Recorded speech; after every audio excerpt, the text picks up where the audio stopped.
वो बताएं। बहुत बहुत धन्यवाद रघुराज जी।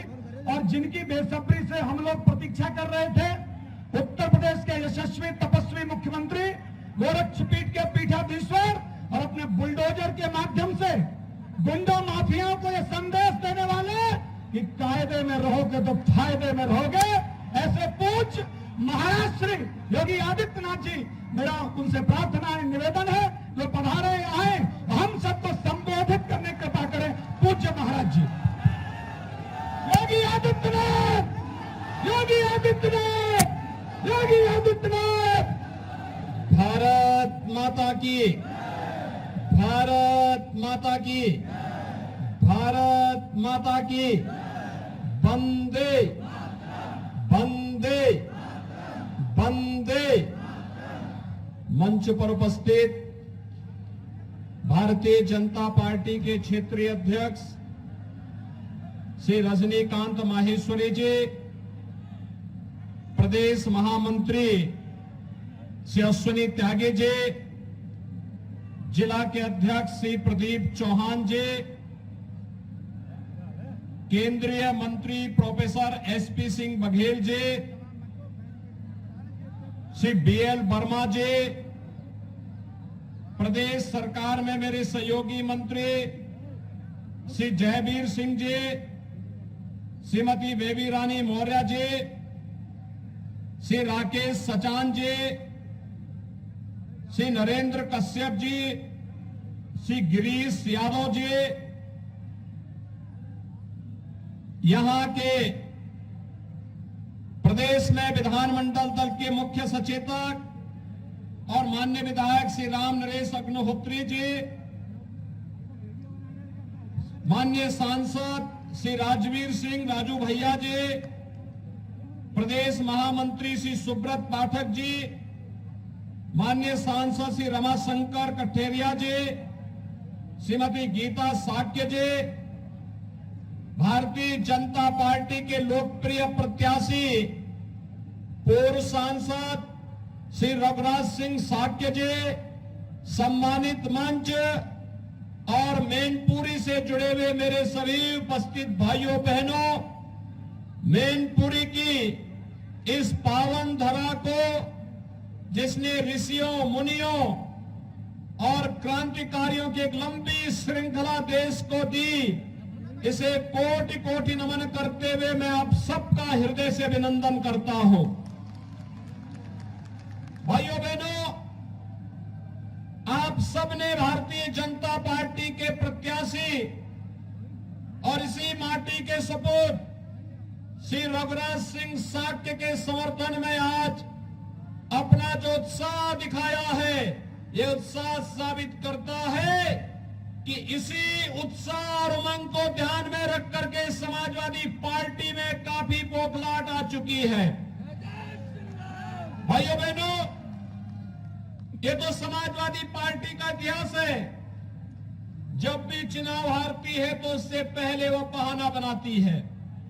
पहले ईवीएम को, कभी इलेक्शन कमीशन को, कभी भाजपा के नेताओं को, कभी प्रशासन को, कभी पुलिस को दोषी ठहरा करके वह बहाना ढूंढ लेती है कि चुनाव के बाद जनता के सामने क्या वह मुंह दिखाएंगे, उसकी पृष्ठभूमि तैयार होती है इन बहानों के माध्यम से। लेकिन भाइयों बहनों, आज मैं आपके पास आपका आह्वान करने के लिए आया हूं। आपका ये उत्साह और उमंग मैनपुरी के लिए एक नए इतिहास को गढ़ने की ओर अग्रसर होने जा रहा है। मैं सबसे पहले मैनपुरी भोगावा की उस जनता जनार्दन के प्रति आभार व्यक्त करता हूं, जिन्होंने विगत विधानसभा चुनाव के दौरान भारतीय जनता पार्टी के प्रत्याशी श्री जयवीर सिंह और श्री राम नरेश अग्निहोत्री जी को भारी बहुमत से विजयी बना करके उत्तर प्रदेश में सरकार गठन में अपना योगदान दिया।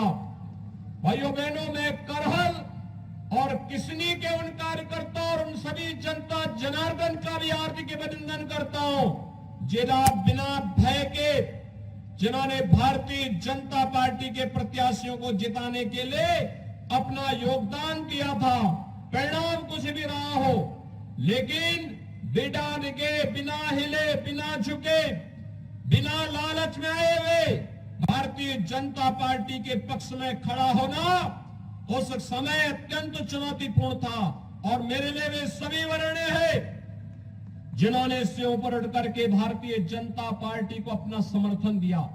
भाइयों बहनों, मैं पिछले कुछ दिनों से समाजवादी पार्टी के, इस कथित समाजवादी पार्टी परिवार के मुंह से कुछ बातें सुन रहा हूं। कह रहे हैं कि हमने मैनपुरी को पहचान दिलाई। मुझे आश्चर्य हुआ। भाइयों बहनों, महर्षि च्यवन की ये भूमि है, महर्षि श्रृंगी की ये भूमि है, महर्षि वेदव्यास का यहां पर तपोभूमि है और उनके आश्रम आज भी यहां मौजूद है। भव्य सूर्य मंदिर के लिए मैनपुरी जाना जाता था और यहां पर 7वीं 8वीं शताब्दी में तो सैकड़ों आश्रम इस मैनपुरी क्षेत्र में पाए जाते थे, जो इस बात को प्रमाणित करता है मैनपुरी का इतिहास उतना ही पुराना है जितना पुराना भारत के अंदर मानव समाज और सभ्यता का है। लेकिन उसको झुठला करके उस पहचान के साथ अपने आप को जोड़ने की बजाय ये दिखाने का प्रयास करना कि मैनपुरी का इतिहास तो केवल सिपाही खानदान के साथ है।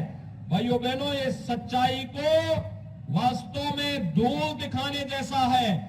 और अगर सचमुच सिपाही खानदान ने विकास किया होता तो भाइयों बहनों, अकेले मैनपुरी जनपद में प्रधानमंत्री आवास योजना के अंतर्गत विगत 5.5 वर्ष के अंदर 37,500 से अधिक गरीबों को एक एक आवास डबल इंजन की भारतीय जनता पार्टी ने, सरकार ने दिया है। ये आवास आखिर इन गरीबों को 4-4 बार समाजवादी पार्टी की सरकार रहने पर क्यों नहीं उपलब्ध हो पाए? भाइयों बहनों, अकेले मैनपुरी जनपद में 2,81,000 गरीबों के लिए एक शौचालय बने और यही नहीं 549 सामुदायिक शौचालय भी आपके मैनपुरी जनपद में डबल इंजन की भारतीय जनता पार्टी की सरकार ने बनाए।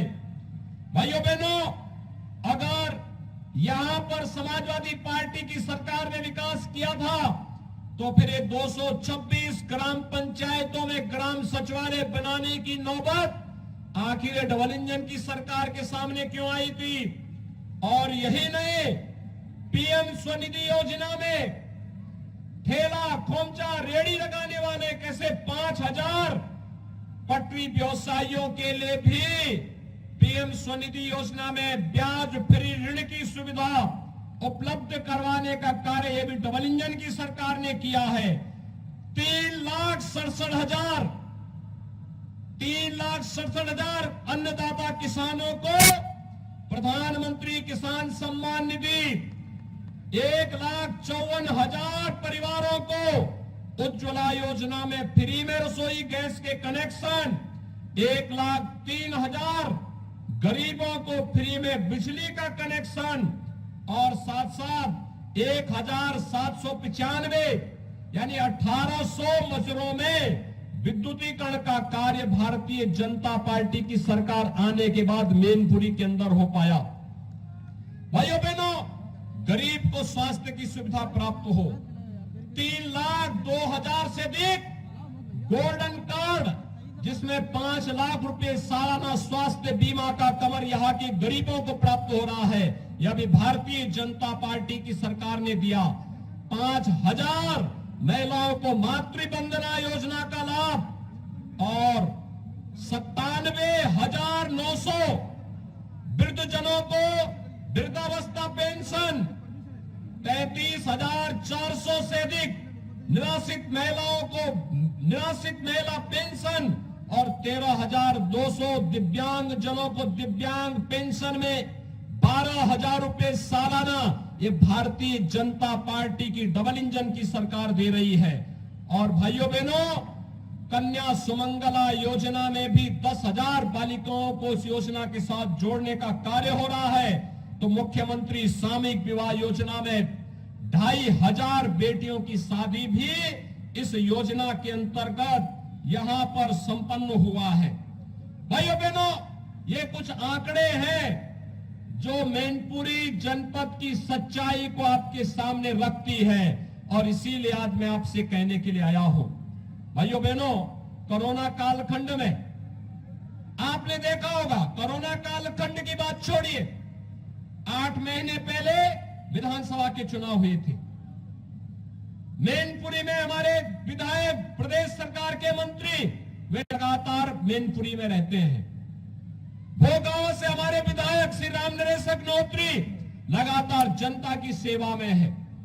करहल में आपने जिन्हें विधायक चुन करके भेजा, भाइयों बहनों, करहल में जीतने के बाद दूसरी बार जनता जनार्दन ने उनके दर्शन नहीं किए होंगे और 27 बार करहल में जनता जनार्दन की सेवा के लिए केंद्रीय मंत्री प्रोफेसर एसपी सिंह बघेल ही बार बार वहां गए हैं। किसनी में हमारे कार्यकर्ता गए हैं। लेकिन भाइयों बहनों, कभी भी समाजवादी पार्टी के लोग एक बार करते हैं और इसलिए अब इसका नाम तो समाजवादी रखना भी मुझे लगता है यह अपने आप में जनता को भ्रम में डालने जैसा है। इन्होंने विकास कराया होगा, अपना किया है, अपने परिवार का किया है, अपने परिवार के बाहर किसी का नहीं किया है, किसी अन्य गरीब का जिसने भी उभरने का प्रयास किया उसके साथ क्या कुछ हुआ यह हर व्यक्ति जानता है। और भाइयों बहनों, आज तो मुझे आप सबको बताते हुए एक नया रहस्य मैं आपको बता रहा हूं।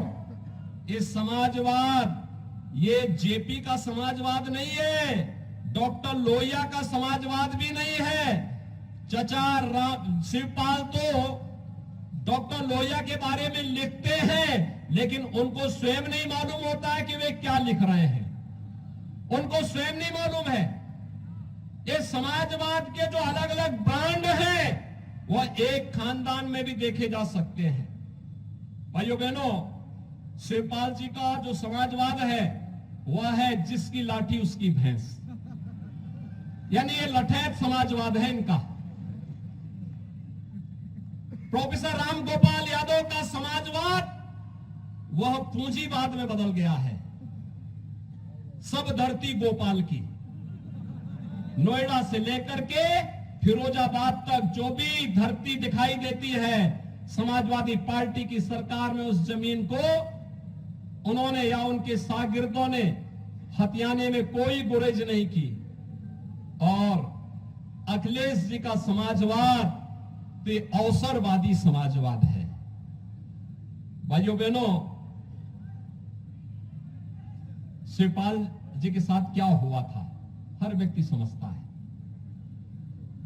पिछली बार तो कम से कम जसवंत नगर नेताजी के नाते मिल गई, अगली बार जसवंत नगर भी नहीं मिलने वाली है उनको, यह हर व्यक्ति जानता है। और जब भी समाजवादी पार्टी को चुनाव हारने होते हैं, 2 काम जरूर कर लेते हैं। एक तो बहाना कर लेते हैं, पहले से ही पृष्ठभूमि बांध लेते हैं के साथ ईवीएम में गड़बड़ी है। अरे उसी ईवीएम में तो 2012 में आपकी सरकार बनी थी, उसी ईवीएम में इस प्रदेश में कई सांसद आपके जीते थे। कैसे आप आरोप लगाते हैं? कभी इलेक्शन कमीशन को दोषी ठहराने लगते हैं और कभी उसकी पृष्ठभूमि बांध करके अपने कारनामों को नहीं देखेंगे, कुछ ना कुछ बहाना बनाएंगे। तो भाइयों बहनों, आज मैं आप सबसे कहना चाहूंगा, समाजवादी पार्टी के इस बहकावे में आने की आवश्यकता नहीं। इनके पास जब भी चुनाव हारना होता 2 काम करेंगे, एक आरोप प्रत्यारोप और दूसरा बेचारी डिंपल जी को चुनाव लड़ा करके हराने के लिए भेज देते हैं। फिरोजाबाद में भी इन्होंने यही किया था ना, और कन्नौज में भी यही किया था। चुनाव हारना है तो उनको आगे कर देते हैं। इसलिए भाइयों बहनों, मैं आप सबसे कहने के लिए आया हूं, एक अवसर है आप सबके सामने। आप सब मैनपुरी लोकसभा सीट से जुड़े हुए, 5 विधानसभा क्षेत्र से जुड़े हुए चाहे वो मैनपुरी हो, भोगांव हो, करहल हो, किसनी हो या जसवंत नगर के सभी मतदाता भाइयों बहनों के सामने, और वह है कि सिपाही खानदान से मुक्ति हो, यहाँ के नौजवानों के लिए, अन्नदाता किसानों के लिए, व्यापारियों के लिए, बहन बेटियों के लिए सुखद और सुरक्षित माहौल आगे बने, विकास की एक प्रक्रिया के साथ आगे बढ़ने का अवसर प्राप्त हो। इस देश से भारतीय जनता पार्टी ने जुझारू प्रत्याशी और इसी माटी के सपूत जो आपके बीच आ सकते हैं, बिना संकोच आ सकते हैं, जैसे जयवीर सिंह, जैसे रामनरेश अग्निहोत्री, जैसे प्रोफेसर एसपी सिंह बघेल कार्य कर रहे हैं, ऐसे ये लोग भी आपके बीच आकर के जनता जनार्दन की सेवा कर सके, विकास की नई नई योजनाओं को, जैसे आवास दिए गए, जैसे राशन की सुविधा उपलब्ध करवाई गई, जैसे बिजली के कनेक्शन उपलब्ध करवाए गए, जैसे अन्य तमाम लोक कल्याणकारी योजनाएं और विकास की योजनाओं का लाभ यहां उपलब्ध करवाया जा रहा है। उन योजनाओं को जोड़ने के लिए एक योग्य और जुझारू सांसद आपको चाहिए, और इसके लिए श्री रघुराज सिंह साक्य को भारतीय जनता पार्टी ने आपके बीच में उतारा है। भाइयों बहनों, मेरी आप सबसे अपील है, अब मैनपुरी लोकसभा को समाजवाद नहीं, राम राज्य चाहिए।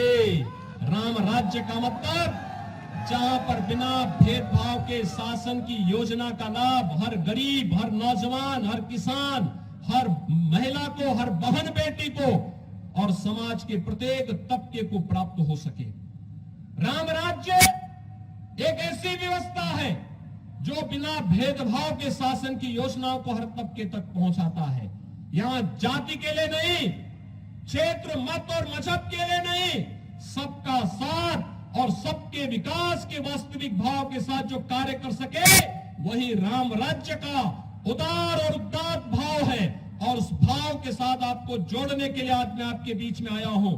आप सबसे मेरी अपील है, 5 दिसंबर को जब निर्णायक लड़ाई लड़ेंगे, अपने अपने बूथ को संभालते हुए भारी बहुमत से भारतीय जनता पार्टी के प्रत्याशी श्री रघुराज सिंह साक्य और कमल के चुनाव चिन्ह को ध्यान में रख करके जोरदार तरीके से ईवीएम का बटन दबाइए और चुनाव की जीतने की गारंटी पाइए। इस विश्वास के साथ आप यहां पर परिवर्तन के साथ जुड़ेंगे। इस विश्वास के साथ मेरी आप सबसे अपील है, 5 दिसंबर को श्री रघुराज सिंह साक्य को भारी बहुमत से विजयी बनाने की अपील करते हुए, बाकी डबल इंजन की सरकार विकास के कार्यों के साथ आपके साथ खड़ी होगी। इन शब्दों के साथ आप सबके प्रति मैं एक बार फिर से इस उत्साह के लिए हृदय से आभार व्यक्त करते हुए वाणी को देता हूं विराम।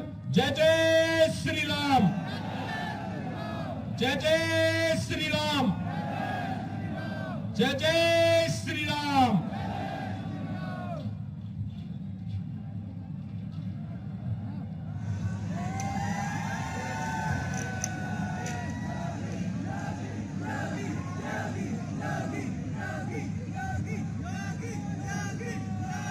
क्षेत्रीय अध्यक्ष श्रीमान रजनीकांत माहेश्वरी जी से निवेदन है, कृपया आभार प्रकट करने कृपा करें। आदरणीय